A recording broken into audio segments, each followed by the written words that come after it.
Several subscribers have asked if it was possible to share some of the trophies that I've hunted before and share some of the hunting experiences. So I'm going to give this one a try and then kind of see how it plays out.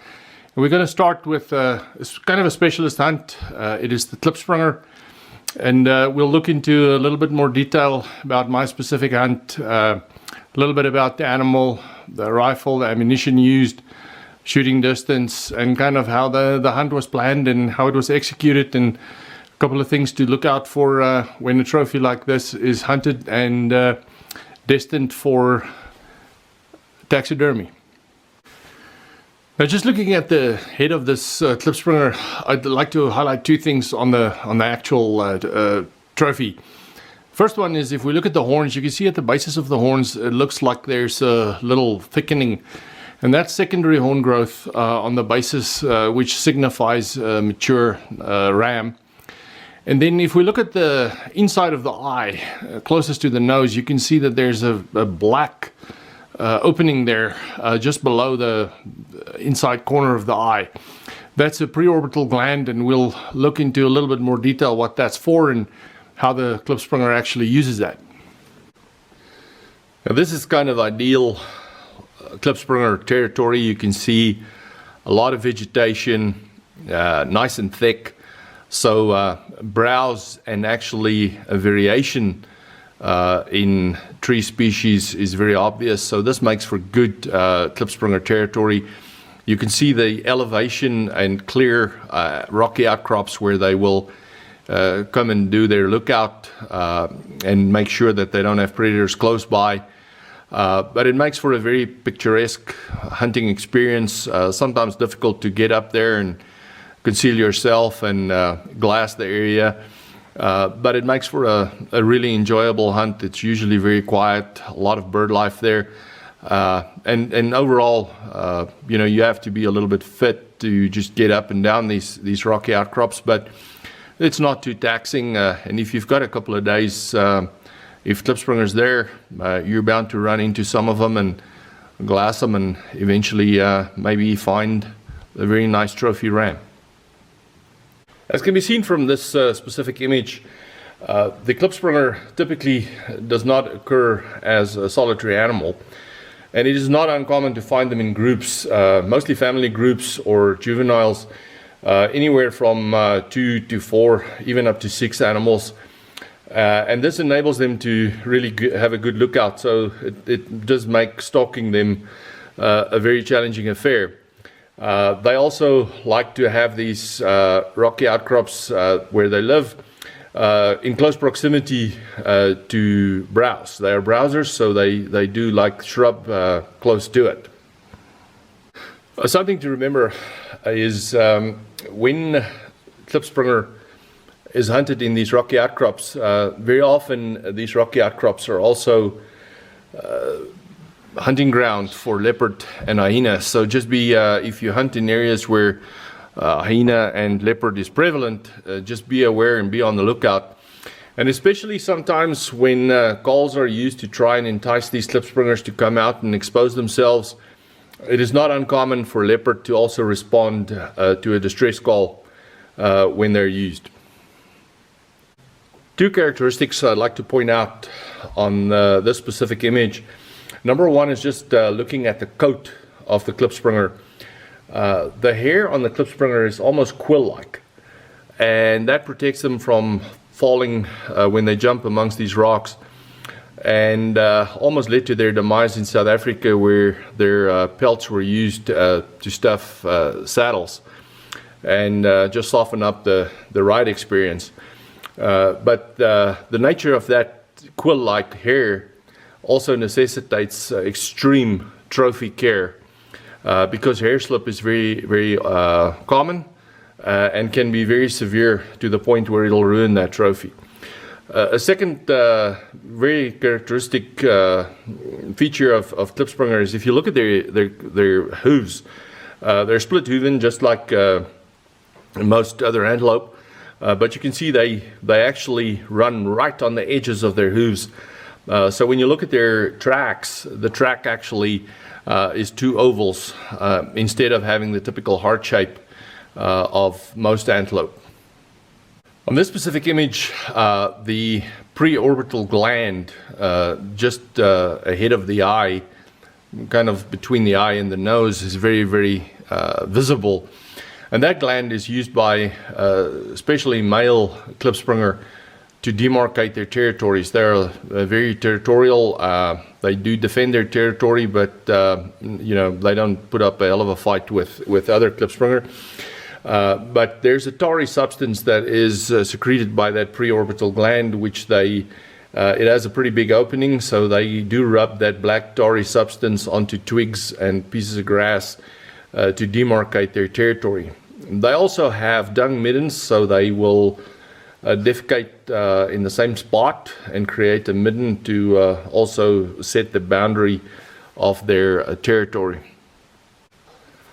Now, the specific Klipspringer ram that I hunted it in the northern part of South Africa, Limpopo province. It was hunted close to a town called Chippies, and big rocky outcrops.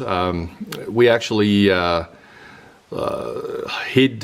we'd climb a rocky outcrop, get well hidden, myself, a tracker, and the professional hunter, and he would utilize a distress call from a wounded diker or a diker lamb in distress, and the hope was that these Klipspringer would become curious and expose themselves.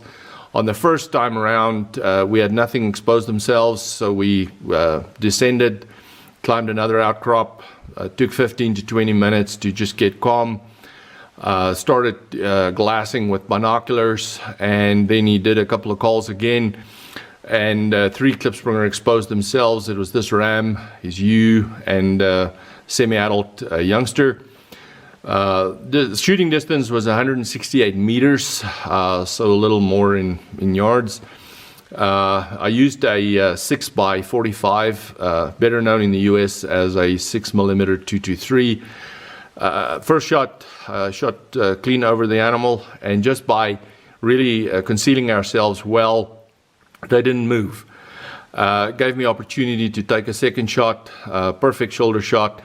The ram jumped from the boulder he was on, got lodged between that boulder and the second one, and that's where we found him. He was dead when we got there. So a very straightforward hunt in the end, but it's a pretty small target.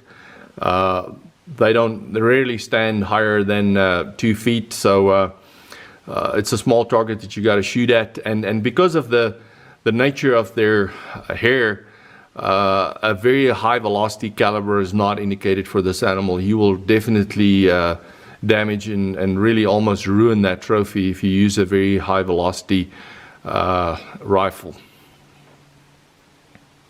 This was the actual 6x45 rifle used to hunt the Klipspringer. It is a custom-built rifle by Moot Weapons from Pretoria. It was built on a Zastava Action.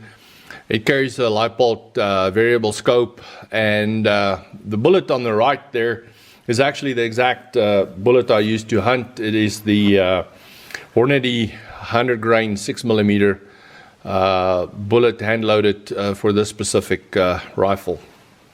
This is the skull of the trophy ram that I hunted, and I think just 2 or 3 points you can see at the bases of the horns, the secondary horn growth there that thickens up that horn. It doesn't really add to the length of the horn, but thickening at the bases like that indicates a nice mature ram. You can also on this skull very clearly see the size of that preorbital gland. It is almost the size of the eye. And as you can see from the eyes, they are pretty big for such a small animal. So they do have the ability to spot you from far off. This image really shows the very different hooves of this animal. You can see they close up almost at the back, so you have these 2 ovals when they make a track, but it's phenomenal how they grip on the rock. So they run around those rocks, and I've never seen one of them really miss a jump and slide. Second thing which is very obvious on this image is if you look at the hair, you can see the quill-like nature of the pelt there. So in summary, a couple of things I learned from this hunt. I think firstly, match up the rifle with your prey and find out a little bit about the sensitivity of the trophy, especially if you plan on doing taxidermy. So for me, using something with a lower velocity, pretty flat trajectory was important. So the 6x45 really fit that very, very well. Secondly, have patience. We had to climb a couple of rocky outcrops, take 15-20 minutes to let everything settle down, get calm, and be prepared to look at new things. It was the first time ever I had a PH use a distress call to try and lure something out, and it worked very well. I was surprised, but pleasantly surprised, and it worked very, very good. And then finally, I was very surprised early that morning when we left for this hunt. The tracker packed 10 bags of ice in a big plastic tub into the back of the hunting vehicle. And just to show you how attention to detail some outfitters would pay, is as soon as the animal was hunted, they actually used some water to wash all the blood off the skin. Opened up a couple of bags of ice, made a bed of ice, laid this little Klipspringer ram onto the bed of ice, and then used the rest of the ice to cover it. We immediately drove back to camp, and they immediately skinned the animal for a full mount. So I think also I learned that if you book with the right people, I think they'll pay attention to the right detail. And this trophy's been in my home for more than 15 years now, and it still looks like the day I hunted this animal. I hope you enjoyed this report on hunting the Klipspringer, and if you like it, give us a thumbs up, and maybe make a comment or two on how we can improve it, and we'll add some more hunting videos in future.